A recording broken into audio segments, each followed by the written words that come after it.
আসসালামু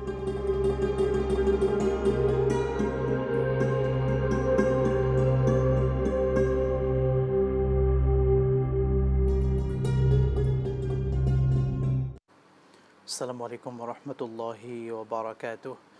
আলহামদুলিল্লাহ রব্বিল আলমিন ওসসালাতু ওয়াসসালামু আলা সাইয়্যিদিল আম্বিয়া ওয়াল মুরসালিন ওয়া আলা আলিহি ওয়া আসহাবিহি আজমাইন ওয়া বাদ। দর্শক মণ্ডলী, সুন্দর এই সময়ে বিশ্বের যে প্রান্ত থেকে আপনাদের সকলের প্রিয় চ্যানেল দেশ টিভির পর্দায় আমাদের সাথে যুক্ত হয়েছেন, প্রত্যেককে আন্তরিক মোবারকবাদ, প্রীতি এবং শুভেচ্ছা জানিয়ে শুরু করছি জনপ্রিয় ইসলামিক শো ইসলামী জীবন ও জিজ্ঞাসা। আপনাদের সাথে আছি আমি মোহাম্মদ আল আমিন খান। দর্শক, আজকের আয়োজনে অতিথি হিসেবে রয়েছেন প্রখ্যাত ইসলামিক স্কলার, বিশিষ্ট ইসলামী চিন্তাবিদ, শিক্ষাবিদ, লেখক এবং গবেষক ফজিলতুল শেখ প্রফেসর ডক্টর মুফতি আবু ইউসুফ খান হাফিজাহুল্লাহ। আসসালামু আলাইকুম ওয়ালাইকুম আসসালাম ওয়া রাহমাতুল্লাহি ওয়া বারাকাতুহু। শেখ, ভালো আছেন? আলহামদুলিল্লাহ, আপনি কেমন আছেন? আলহামদুলিল্লাহ, আপনাকে আন্তরিক অভিনন্দন জানাচ্ছি আমাদের আজকের আয়োজনে। আপনাকে মুবারকবাদ। দর্শক, আমাদের আয়োজনে জীবন ঘনিষ্ঠ ইসলামিক যে কোনো বিষয় জানতে চাইলে দেশ TV Islamic show Facebook page কিংবা ইউটিউবে গিয়ে কমেন্ট বক্সে প্রশ্ন রাখতে পারেন। কোরআন সুন্নাহর আলোকে আমরা প্রত্যেকটি প্রশ্নের উত্তর দেওয়ার চেষ্টা করব ইনশাআল্লাহ তাআলা। আজকে কথা বলবো সন্তান প্রতিপালনে ইসলাম। সন্তান কিভাবে লালন পালন করতে হবে। সন্তান এটি আমাদের কাছে একটি আমানত, একই সঙ্গে ভালোবাসা, আদর, স্নেহ, মায়ার বড় একটি জায়গা। কিন্তু সে সন্তান যদি সুসন্তান হয়, তখনই সে সন্তান বাবা মায়ের জন্য শান্তির কারণ হয়। কিন্তু সন্তান যদি বিপদগামী হয়ে যায়, অবাধ্য সন্তান হয়, তাহলে সেই সন্তান বাবা মায়ের জন্য অত্যন্ত কষ্টের কারণ হয়। এই জন্য সন্তান প্রতিপালনে ইসলামকে শিক্ষা দিয়েছেন। আমরা আমাদের আজকের সম্মানিত অতিথি শেখের কাছ থেকে বিস্তারিত শুনব ইনশাআল্লাহ তাআলা। শেখ, সন্তান প্রতিপালনে ইসলাম কি শিক্ষা দিচ্ছে আমাদেরকে? আলহামদুলিল্লাহ রাব্বিল আলামিন ওয়াসসালাতু ওয়াসসালামু আলা রাসূলিল আমিন, আম্মা বাদ। আসলে সন্তান মানে ভবিষ্যৎ প্রজন্ম দুনিয়াতে টিকে থাকার জন্য যে সন্তান দুনিয়াতে আসতেছে, প্রত্যেক মানুষই তার সন্তানকে চায় এবং তার সন্তান ভালো হোক, সুস্থ আসুক এবং তার সুনাম সুখ্যাতি থাকুক, সে দেশের উন্নয়নে কাজ করুক। প্রত্যেক পিতামাতা এটা চেয়ে থাকেন। এই জন্য সন্তান দুনিয়াকে আল্লাহ রাব্বুল আলামিন বাঁচিয়ে রাখার জন্য এই সন্তান দুনিয়াতে আসার আগমনের ব্যবস্থা করেছেন। এটা আদম আলাইহিস সালাম থেকে আমরা জানি। আদম আলাইহিস সালামের প্রায় 40 জন সন্তান ছিল। তাকে সেখান থেকেই মূলত দুনিয়া চালু হয়েছে। একটা পর্যায়ে আস্তে আস্তে আমরা এখানে আসছি। আরও যতদিন আল্লাহ বাঁচিয়ে রাখেন আমরা থাকব। ইসলামের দৃষ্টিতে সন্তান আল্লাহ তাআলা দুনিয়াতে আসার জন্য বৈবাহিক সম্পর্কের মধ্যে দুনিয়াতে সন্তান আসে। আমরা ওইখান থেকে যদি কথাগুলো শুরু করি, তাহলে একজন পিতা হিসাবে সন্তানের প্রথম যখন তার মাতৃগর্ভে আসে, এই মহিলা আসলে যার গর্ভে আসে সে ঠিকমতো নামাজ আদায় করা, কোরআন তেলাওয়াত করা এবং ইসলামী জিকির আজকার করা, এইগুলো যদি হয় তাহলে বাচ্চা একটা সময়ে শেষ মুহূর্তে এগুলো মার কোরআন তেলাওয়াত, মার দোয়া, এগুলো তার ভিতরে কাজে আসে। পরহেজগার মা পেলে সন্তান পরহেজগার হবে। প্রথমত মার এই ভূমিকা রাখতে হবে। দ্বিতীয়ত সন্তান যখন দুনিয়াতে আসে, প্রথম হচ্ছে তার সুন্দর একটা নাম নির্বাচন করা। এটা হচ্ছে আসলে খুবই গুরুত্বপূর্ণ। সুন্দর একটা নাম তার জন্য নির্বাচন করবে, যে নামটা সুন্দর। নামের ক্ষেত্রে আমরা 3টা স্তর আছে নামের। 1 নম্বর স্তর হচ্ছে 25 জন নবীর নাম কোরআন শরীফে আছে। তো এই 25 জন নবীর নামের অর্থ বুঝি আর না বুঝি নাম রেখে দিলে কোনো অসুবিধা নেই, এটা বরকতপূর্ণ নাম, এটা আল্লাহর পক্ষ থেকে হয়। দ্বিতীয় স্তরের নাম হচ্ছে আবদুল্লাহ এবং আব্দুর রহমান। আল্লাহর যে 99টা সিফতি নাম রয়েছে, তার আগে যদি আবদুল্লাহ, আব্দুল শব্দ বাড়ায় দেওয়া হয়, আবদুল্লাহ, আব্দুর রহমান, আব্দুর রহিম, আব্দুল জব্বার রাখা এটা। তৃতীয় স্তর হচ্ছে অর্থবোধক কোনো নাম রাখা। কিন্তু এই ক্ষেত্রে আমাদের দেশে দেখা যাচ্ছে যে সন্তানদের এমন কিছু নাম রাখে যে নামগুলো আসলে ইসলামে আদৌ এগুলো সমর্থন করে না, বরং সেটা কি মুসলিম না অমুসলিম পার্থক্য করা যায় না। এই জন্য আমার মনে হয় সুন্দর একটি নাম থাকে রাখা, এটা প্রথম দায়িত্ব। দ্বিতীয় দায়িত্ব হচ্ছে আসলে সন্তানকে তার মা দুধ পান করাবে। হামলু ওয়া ফিসালু সালাসুনা শাহরান, মানে তার সন্তান গর্ভে রাখা এবং দুধ পান করার 30 মাসের কথা আছে, এটা ভাগ বিভাজন আছে সেখানে। আসলে এই সন্তান যখন মানে দুনিয়াতে আসবে, তখন তার যে লালন পালনের দায়িত্বটা মূলত ওয়ালাল মাউলুদ লাহু রিজকুহুন্না, এই লালন পালনের দায়িত্বটা কিন্তু পিতার। এই ক্ষেত্রে সন্তানের জন্য যে দুধ, তার পানীয় যেটা, তার খাদ্য যেটা, আল্লাহ রাব্বুল আলামিন তার মার কে ওই সন্তান আসার সাথে সাথে তার মাকে কী করা হয় সেটা দান করা হয়।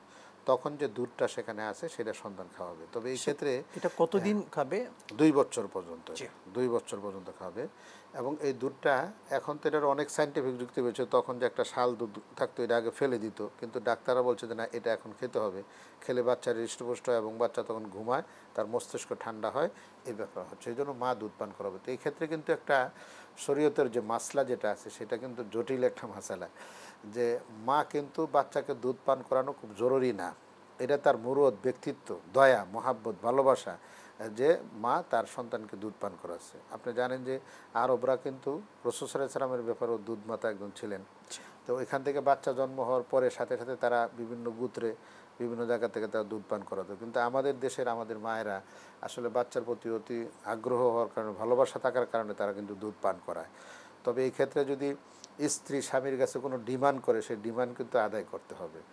কারণ ওয়ালাল মৌলুদ লাহু রিজকুহুন্না, যে মহিলা পান করাবে সেই মহিলা যদি সে বলে ঠিক আছে আমি তোমার বাচ্চাকে, নিষ্পত্তিটা তো পিতার দিকেই হয়, যে আমি 2 বছর দুধ পান করাবো, কিন্তু আমাকে দিতে হবে, এই একটা শর্ত যদি করে, স্বামী কিন্তু এই শর্তের বিরুদ্ধে যাওয়ার সুযোগ নাই। সিক্রেট অধিকার মায়েদের বলে দিলেন। হ্যাঁ, কিন্তু এটা অনেকে বলে না, কারণ যায় ঝামেলা আছে। কিন্তু আমি আসলে হক কথাটা তো বলা দরকার আছে, এখানে মার ডিমান্ড করার এটা অধিকার আছে, এবং স্বামী সেই ডিমান্ড তার সাধ্যের ভিতরে পরিশোধ করার মতো কি আছে, তার যোগ্যতা থাকতে হবে। এরপরে যদি অন্য কাউকে দুধ পান করা, অন্য কোনো মহিলা, তাকে তো অবশ্যই টাকা দিতে হবে, এই দিতে হবে, সেই দিতে হবে, তখন তো ছিলই আরবদের। এটা হলো দুধ পান করা। 3 নম্বর হলো বাচ্চা যখন সে শুরুতে আসবে, আমরা বাচ্চা জন্মগ্রহণ করলে বাচ্চাকে আমরা, আমাদের দেশে সিস্টেম আছে যে এক কানে মানে একামত, আর এক কানে আজান, আর এক কানে একামত দেওয়া হয়। অর্থাৎ বাচ্চা যখন দুনিয়াতে আসলো প্রথম সাউন্ডটা সে শুনলো আল্লাহু আকবার। কিন্তু আমাদের দেশে এটা থেকে আমরা আসলে, একটা সময় ছিল যে যে বাড়িতে সন্তান হয়েছে বাড়ির সামনে সেখানে আজান দেওয়া হতো, আরেকটা সময় আসছে যে ঠিক আছে বাচ্চার কানে আওয়াজ দেওয়া হয়। কিন্তু এখন সিজারিং যুগে এখন তো বাচ্চাই পায় না, এটাকে এনআইসিতে নিয়ে যায় সেখানে। আমি মনে করি এটা ঠিক না। বাচ্চা জন্মগ্রহণ করার পরে বাচ্চার কানে আস্তে আস্তে সাউন্ড দিয়ে আল্লাহু আকবার, আল্লাহু আকবারের শব্দগুলো বলা দরকার, তখন বাচ্চা বুঝে। বাচ্চার তখন মানে ভাষা এটাই যে সাউন্ডটা তার যায়, এটা নচেত বাচ্চারা ডাকলে কিন্তু এদিক সেদিক দিয়ে তাকায়।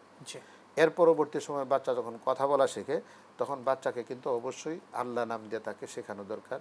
সুবহানাল্লাহ, আলহামদুলিল্লাহ, আল্লাহু আকবার, বিসমিল্লাহ শব্দগুলা তার মধ্যে উচ্চারণ করার জন্য ব্যবস্থা করা দরকার। আপনি জানেন, দেখবেন যে এখন বর্তমান গ্লোবালাইজেশনের কারণে 4 বছরের বাচ্চা হাফেজ হয়ে গেছে, 3 বছরের বাচ্চা কোরআনে হাফেজ হয়ে গেছে। মানে দেখা যাচ্ছে এভাবে হয়েছে যে মা বাপ তাকে এই শব্দগুলা দিয়েই তারা তৈরি করেছে, ফলে সে অক্ষর জানে না, কিন্তু মুখস্থ তার বিভিন্ন সূরা মুখস্থ হয়েছে। আমরা বাংলাদেশে পেয়েছি, আমার খুবই পরিচিত একজন ব্যক্তি, ওনার সন্তান 4.5 বছরে মায়ের কাছে হিফজ করেছে। হ্যাঁ, হাফেজ হয়েছে, আলহামদুলিল্লাহ। এটা এই যে মায়ের ভূমিকা পালন করেছে। পরবর্তী সময় তার শিক্ষার বয়সে যখন যায়, তখন তো আসলে কুল্লু মৌলুদিন ইউলাদু আলাল ফিতরা ফাআবাওয়ানিহি ইউহাউবিদানিহি ওয়া ইউনাসসিরানিহি আও ইউমাজ্জিসানিহি, প্রত্যেক সন্তানই ইসলামের জন্মগ্রহণ করে। এই সন্তান পরবর্তী সময় পিতামাতা তাকে হয়তো ইহুদি অথবা নাসারা অথবা অন্য অগ্নি উপাসক বানিয়ে থাকে। এই জন্য পিতামাতাকে আগে ধারণা নিতে হবে যে আমি এক পিতার আসনে আসছি, আমি মাতার আসনে আছি, আমার কি দায়িত্ব, মা হিসাবে আমার কি দায়িত্ব, পিতা হিসাবে কি দায়িত্ব, এই সন্তান আল্লাহ দুনিয়াতে দিয়েছে, তাহলে কোন দিকে আমি নিয়ে যাব।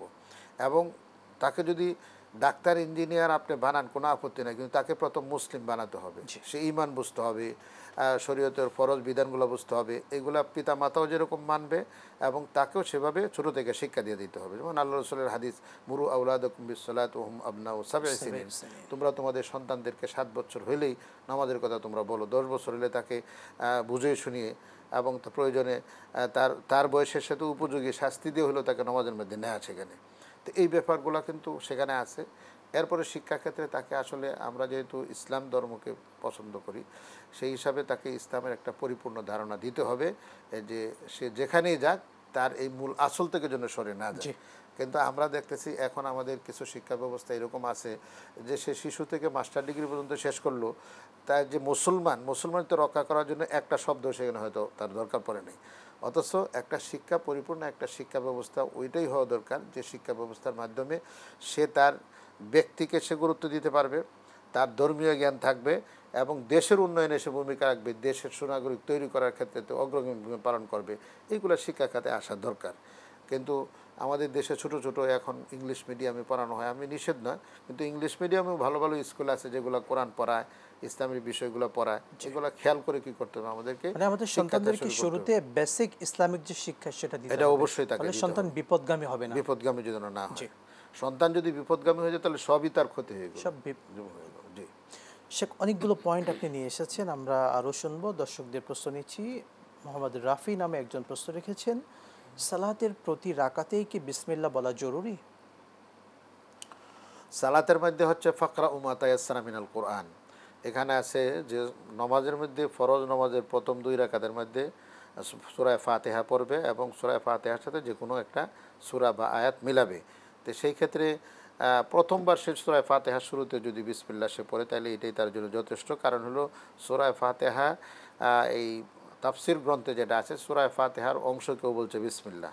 হ্যাঁ, যদি অন্য কোনো সূরা শুরু করে সে বিসমিল্লাহ পড়তে পারে, কোনো অসুবিধা নেই, পড়া জরুরি না। কিন্তু সূরা ফাতিহা শেষ করে সরাসরি যদি সে অন্য কোনো আয়াতের শুরু থেকে শুরু করে, মানে সূরার শুরু থেকে শুরু করে, তাহলে বিসমিল্লাহ পড়লে কোনো অসুবিধা নেই।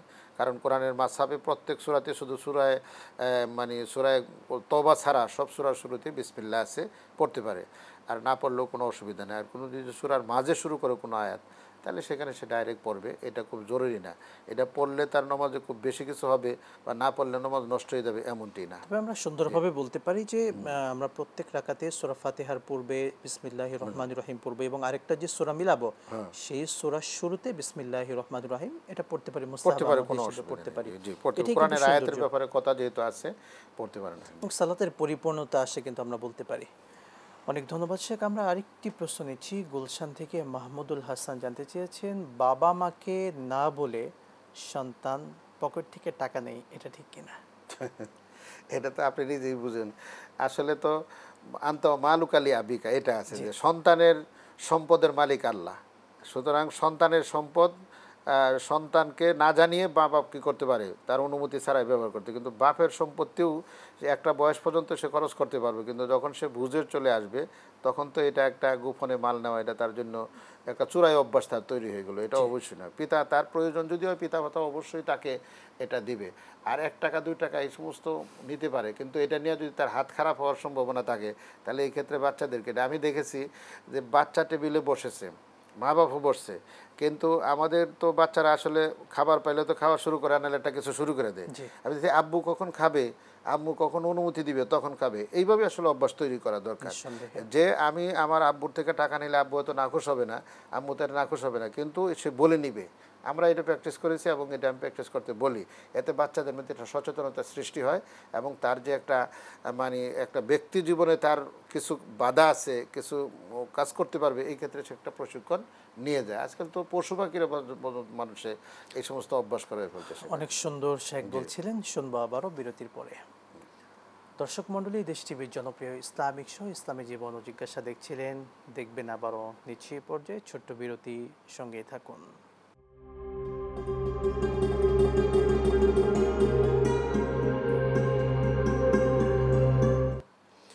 বিরতির পর আরও একবার স্বাগত জানাচ্ছি আপনাদের প্রিয় চ্যানেল দেশ টিভির পর্দায় জনপ্রিয় ইসলামিক শো ইসলামী জীবন ও জিজ্ঞাসায়। দর্শক মণ্ডলী, আমাদের এই আয়োজনে আজকে অতিথি হিসেবে রয়েছেন শেখ প্রফেসর ডক্টর মুফতি আবু ইউসুফ খান হাফিজাহুল্লাহ। শেখ, আপনাকে আবারও অভিনন্দন জানাচ্ছি। আমরা দর্শকদের প্রশ্ন নিচ্ছি।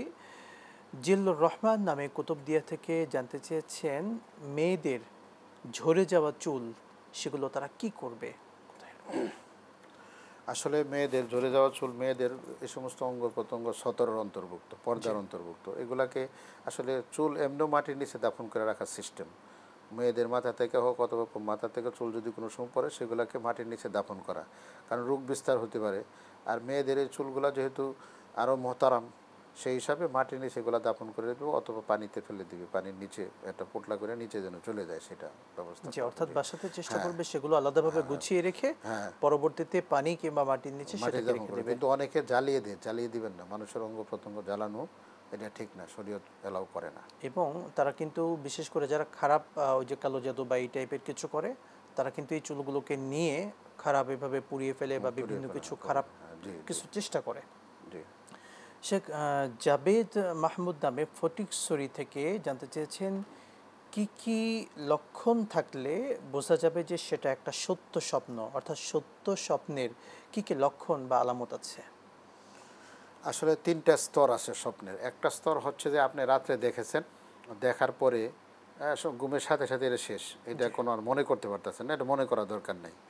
দ্বিতীয় প্রকার স্বপ্ন আছে যে আপনি দেখেছেন সকালেও মনে আছে, একদিন 2 দিন এটা মনে আছে, এটাও খুব বেশি আপনার জন্য কার্যকরী না, যদি যতটুকু জোর করে মনে করা দরকার নেই। আরেকটা স্বপ্ন আছে যে দেখছেন এটা কোনো মাথা থেকে সরতেছে না, জি তো এটা মানে একদিন 2 দিন মানে এখনও হয়তো 10 বছর আগে কিন্তু ব্রেনে এখনও স্বপ্নটা আছে। এই স্বপ্নের অবশ্যই তাবির আছে, কিতাবুত তাবির যারা বুখারিতে আছে, সেই ক্ষেত্রে স্বপ্নের তাবিরের ক্ষেত্রে এই তৃতীয় প্রকার স্বপ্ন যেটা আছে, যেটা বারবার আমাকে বিবেকেতে আমি এই জিনিসটা দেখলাম কেন, এটা বিবেকে নাড়া দিচ্ছে, এই ক্ষেত্রে তাবির আছে। তবে তাবিরের ক্ষেত্রে নিজের কাছে যেটা ওই স্বপ্ন দেখার পরে যে জিনিসটা প্রবলভাবে আসে যে এইটাই হয়তো হয়েছে, এইটাই, তাহলে এইটাই তার তাবির। আর যদি সে এই ধরনের কিছু না আসে, তাহলে যিনি তাবির জানে এবং স্বপ্নের তাবির যিনি করতে পারবে সেই ব্যক্তিরই জিজ্ঞাসা করা দরকার, আজেবাজে লোকদেরকে জিজ্ঞেস করা ঠিক না। যেমন ইউসুফ আলাইসাল্লামের স্বপ্ন ওনার আব্বা ইউসুফ আলাইসাল্লাম তাবির করেছেন, কিন্তু ওই যে জেলখানায় যে লোকগুলো ছিল তারা কিন্তু মিথ্যা বানিয়ে স্বপ্ন বলেছিল। পরবর্তী সময় দেখা গেছে যে একজনকে শুলিতে চড়ানো হয়েছে, আরেকজন তার মাথার থেকে তারা এই করে ছেড়ে দেওয়া হয়েছে আরেকজনকে। তো এটা এই জন্য স্বপ্ন কোনো সময় বানায় বলতে নাই, স্বপ্ন যতটুকু ততটুকু যদি এটা ব্রেনে থাকে, তাহলে একজন বিশ্বস্ত আলেম পরহেজগার তাকে জিজ্ঞাসা করা দরকার যে এই স্বপ্নটার অর্থ কী। তখন হয়তো আপনাকে যারা দিবে এটা আপনি মনে রাখবেন, এটা কাউকে বলা যাবে না। স্বপ্নের তাবির এটা কাউকে বলা যাবে না। ভালো হলে আলহামদুলিল্লাহ, আর যদি মন্দ হয় তাহলে দান খয়রাত করবে, সদকা করবে সেখানে। আরেকটা আছে, যদি রাত্রে কোনো স্বপ্ন দিকে সে ভয় পায়, তাহলে সাথে সাথে বাম দিকে সে থুক দিবে, থুক দিয়ে কী করবে, সে ডান দিকে মুড় ঘুরায় নেবে, তার অবস্থানটা পরিবর্তন পরিবর্তন নেবে।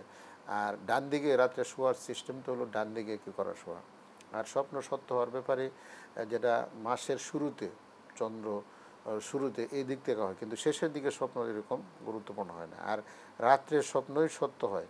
দিনে আমাদের দেশে এখন একটা সিস্টেম, মানুষ 8টা থেকে ঘুম শুরু করে 2টা পর্যন্ত, এই সমস্ত স্বপ্ন তেমন গুরুত্ব নেই। অনেকে বলেন যে শেষ রাত্রে অর্থাৎ ফজরের সালাতের আগে তাহাজ্জুদের ওই সময়টা স্বপ্নটা সত্য হয়, ব্যাপারটা এটা হ্যাঁ, শেষ রাত্রের স্বপ্নটাই মূলত স্বপ্ন, মানে তার স্বপ্ন হিসাবে তার একটা ইঙ্গিত।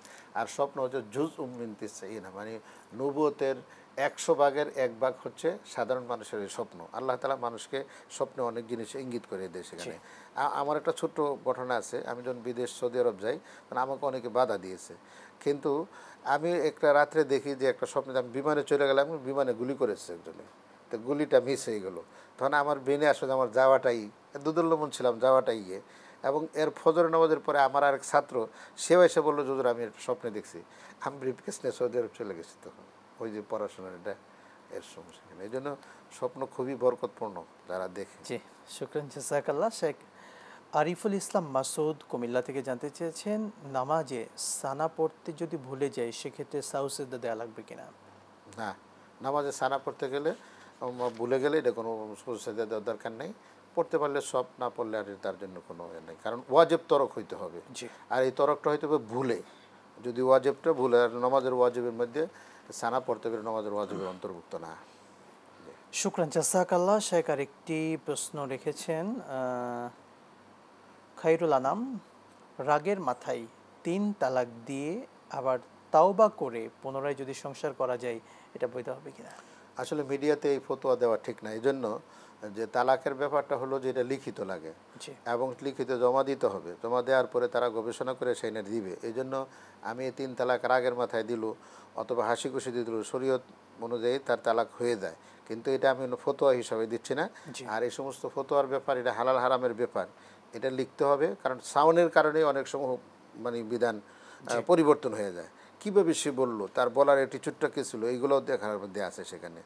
তো এই ক্ষেত্রে আমার মনে হয় আমরা এই ফতোয়াটা এইভাবে দিতে চাচ্ছি না। যদি উনি এরকম হয় তাহলে লিখতে হবে, লেখার পরে আমাদের কাছে লিখা। আমরা মূল ব্যাপারটি যেটা জানতে চাই, আমাদের কালচার হয়ে গিয়েছে অধিকাংশ ফ্যামিলিতে এমন, রাগের মাথায় স্বামী স্ত্রীকে তালাক দিয়ে ফেললেন, একবার না অনেকবার তালাক দিলেন, 3বার 4বার অনেকবার দিলেন, দেওয়ার পরে কিছুদিন অল্প কিছু সময় পার হওয়ার পরে আবার তারা সংসার করছে। এই যে কালচারটা, এটা নিয়ে শুধু একটু বলবেন, আমি মাসালাগত বিষয়টি জানতে চাচ্ছি না আর কি। ব্যাপার হলো তালাক যদি হয়ে যায় তখন এই মহিলার সাথে থাকা তো তার সাথে হারাম, তার পর্দা বসে দেবে। আর তালাক না হইলে যদি তার দূরে রাখা হয় তাহলে এটাও হারাম। এই জন্য এই ক্ষেত্রটাকে খুবই সতর্ক সেন্সিটিভ। আর হাদিস যেটা আপনি যদি বলতে চান, সালাসুন জিদ্দুহুন্না জিদ্দুন ওয়া হাজলুহুন্না জিদ্দুন, তিনটা জিনিস আছে যেটা ঠাট্টা করে বললেও সেটা হয়ে যায়। আর আমাদের দেশে যারা তালাক দেয় সবাইকে রাগের মাথায় দিছে, আসলে রাগের মাথায় তালাক দিলেও কিন্তু তালাক হয়ে যাবে সেখানে, কারণ রাগের মাথায় তো অন্য কিছু সে বলতে পারতো, এই শব্দ বললো কেন? এই জন্য শরীয়ত কিন্তু মহিলাদেরকে গুরুত্বটা দিয়েছে পুরুষকে, পুরুষ যেন এটা কন্ট্রোল করতে পারে।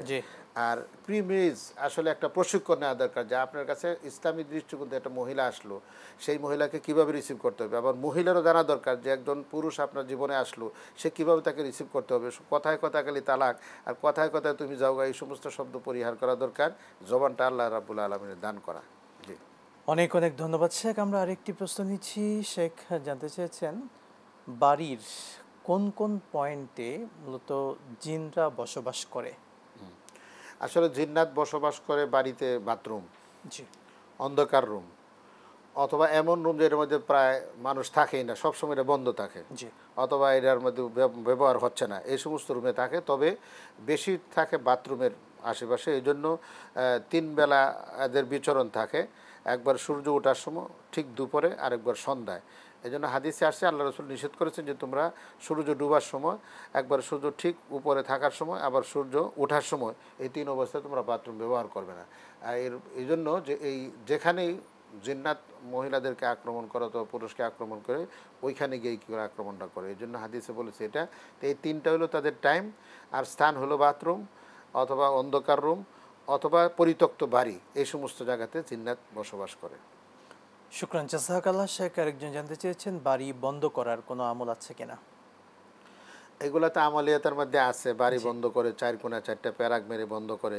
এগুলা কোনো আকিদাগত কোনো জিনিস না। এমনি আয়াতুল কুরসি পড়লেই তো বাড়ি বন্ধ হয়ে যায়। ওই যে ঘটনা যেটা আছে যে একজন ডাকাত তাকে আক্রমণ করতে চেয়েছিল, কিন্তু যখনই ডাকাত যায় তখন একটা প্রাচীরের মতো হয়ে যায়। তখন ওই লোকটা জিজ্ঞাসা করলো যে আপনার কি? আমি সূরায়ে আয়াতুল কুরসি পড়ে এরকম ফু দিয়ে দিয়েছে, তখন জিন্নাত আর সেখানে ঢুকতে পারে না, দুষ্ট লোকও ঢুকতে পারে না সেখানে। আর এমনি যেটা আমাদের দেশে আমলিয়াতের মধ্যে আছে এগুলো করে, কিন্তু এগুলো শরীয়ত আসলে এতটা গুরুত্ব দেয় না। হাওয়াসুল কোরআন যেটা আলাতকান ফি উলুমুল কোরআনে আছে, সেখানে বিভিন্ন আয়াত পরে যেন মুআওয়াযাতান, এই 2 আয়াত পরে যদি কাউকে জাদুগ্রস্ত হয় তাহলে পড়া যায়। হ্যাঁ, সূরা ফাতিহা পরে যদি কাউকে করা হয়। তারপরে কোরআন শরীফে অনুজ্জুলু মিনাল কোরআনি মা হুয়া শিফা ওয়া রাহমাতুল লিল মুমিনিন, এইগুলো ওমা আরসালনাকা ইল্লা ওমা আরসালনাকা বিল হাক্কি বাশীরা ওয়া নাযীরা, এটা এই আয়াতগুলো পড়ে, আয়াতের শাফাগুলো পড়ে ফু দিলে সেটা কার্যকরী হয় এবং সেটা বিপদ আপদ থেকে আল্লাহ হেফাজত করে। এটা আছে, এটার আমল আছে সেখানে। জি শেখ, আপনাকে অসংখ্য ধন্যবাদ, খুবই গুরুত্বপূর্ণ সময়টুকু দিয়েছেন। দর্শক মণ্ডলী, এমন সুন্দর সুন্দর যে কোনো বিষয়ে আমাদের জীবন ঘনিষ্ঠ যদি জানতে চান, দেশ TV Islamic show Facebook page কিংবা ইউটিউবে গিয়ে কমেন্ট বক্সে প্রশ্ন করবেন। ইনশাআল্লাহ তাআলা সেই প্রশ্নগুলোর আমরা উত্তর দেওয়ার চেষ্টা করব। আজকের মতো বিদায় নিচ্ছি, দেখা হবে আবারও। আসসালামু আলাইকুম ওয়া রাহমাতুল্লাহি ওয়া বারাকাতুহু।